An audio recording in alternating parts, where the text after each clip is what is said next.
Assalamualaikum warahmatullahi wabarakatuh. Perkenalkan, kami dari kelompok 1 akan membahas tentang paradigma abnormal. Dosen pengampu Dr. Subhan Ajrin Sudirman MA.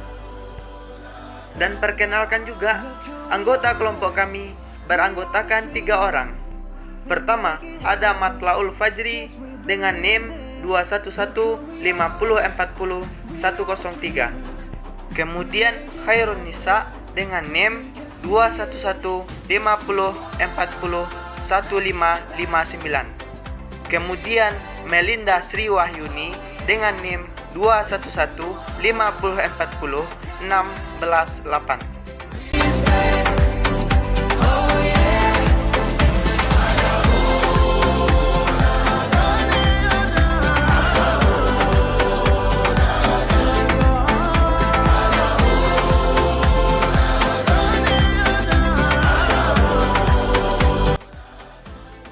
Baiklah, kita akan memasuki materi pertama, yaitu mendefinisikan perilaku abnormal.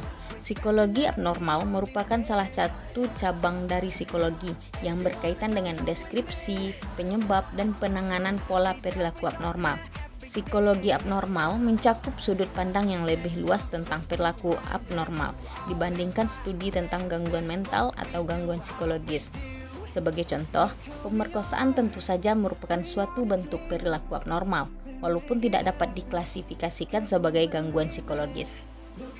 Perilaku abnormal merupakan suatu kondisi di mana seseorang melakukan tindakan-tindakan yang tidak sesuai dengan norma, budaya, dan situasi yang ada di masyarakat di mana ia tinggal. Menurut Ramli tahun 2010, perilaku abnormal adalah suatu bentuk sikap hidup yang tidak diharapkan terjadi. Pada umumnya, perilaku yang abnormal dihinggapi oleh gangguan mental dan kekakuan mental. Sebagai contoh, seseorang merasa cemas ataupun stres ketika masuk ke dalam kampus ataupun berada di tempat umum yang tidak membahayakan. Perilaku abnormal juga dapat diindikasikan melalui besarnya tingkat keseriusan masalah. Orang-orang yang berperilaku abnormal biasanya dihinggapi oleh perasaan takut, cemas, was-was, tidak nyaman, dan munculnya konflik-konflik batin. Selanjutnya adalah sejarah timbulnya perilaku abnormal. Sepanjang sejarah budaya barat, konsep perilaku abnormal telah dibentuk dalam beberapa hal oleh pandangan dunia yang berlaku pada saat itu. Sepanjang sejarah, keyakinan akan kekuatan supranatural, setan, dan roh jahat telah sangat mendominasi. Perilaku abnormal seringkali dianggap sebagai tanda kerasukan. Pada masa yang lebih modern, pandangan dunia yang dominan walaupun tidak berarti universal telah berganti pada keyakinan akan ilmu dan nalar. Dalam budaya kita, perilaku abnormal telah dipandang sebagai produk dari faktor fisik dan psikososial, bukan akibat dari kerasukan setan.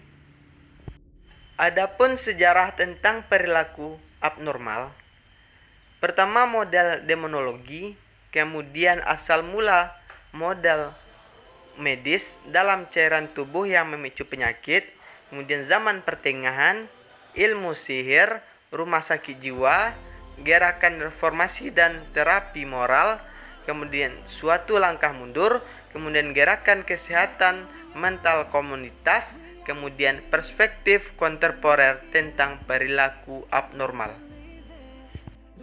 Selanjutnya yaitu dasar budaya dari perilaku abnormal. Dalam menentukan perilaku normal ataupun abnormal, terkadang budaya tertentu memiliki kriteria tersendiri. Perilaku yang dianggap normal pada suatu budaya bisa saja dianggap abnormal pada budaya lain. Sebagai contoh, halusinasi atau mendengar atau melihat sesuatu yang sebenarnya tidak ada merupakan suatu pengalaman yang biasa di antara masyarakat aborigin Australia. Bahkan mereka juga percaya bisa melakukan komunikasi dengan roh nenek moyangnya. Namun, pada umumnya hal tersebut dianggap sebagai suatu tanda abnormalitas dalam budaya kita. Dalam budaya barat, hal tersebut dianggap sebagai ciri-ciri umum dari gangguan skizofrenia. Baiklah, materi selanjutnya yaitu kriteria untuk menentukan abnormalitas, yang dimana mempunyai 6 kriteria umum yang digunakan untuk menentukan abnormalitas seseorang itu. Baiklah, masuk saja langsung ke kriteria yang pertama yaitu perilaku yang tidak biasa.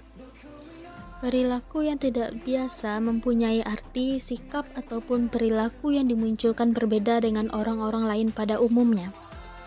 Contohnya melihat atau mendengar sesuatu yang sebenarnya tidak ada. Atau bisa dibilang sikap yang tidak biasa dilakukan pada anak-anak yang umumnya normal.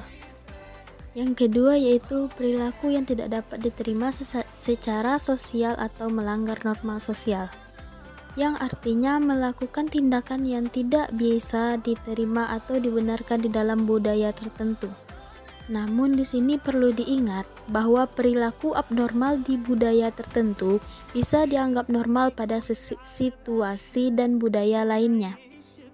Misalnya seperti perilaku blak-blakan wanita Amerika dianggap normal di negaranya, akan tetapi di negara kita akan kurang ajar jika melakukan hal tersebut. Yang ketiga yaitu persepsi atau interpretasi yang salah terhadap realitas. Biasanya, sistem sensori dan proses kognitif memungkinkan kita untuk membentuk representasi mental yang akurat tentang lingkungan sekitar. Namun, melihat sesuatu ataupun mendengar suara yang tidak ada objeknya akan disebut sebagai halusinasi, di mana dalam budaya kita sering dianggap sebagai tanda-tanda yang mendasari suatu gangguan.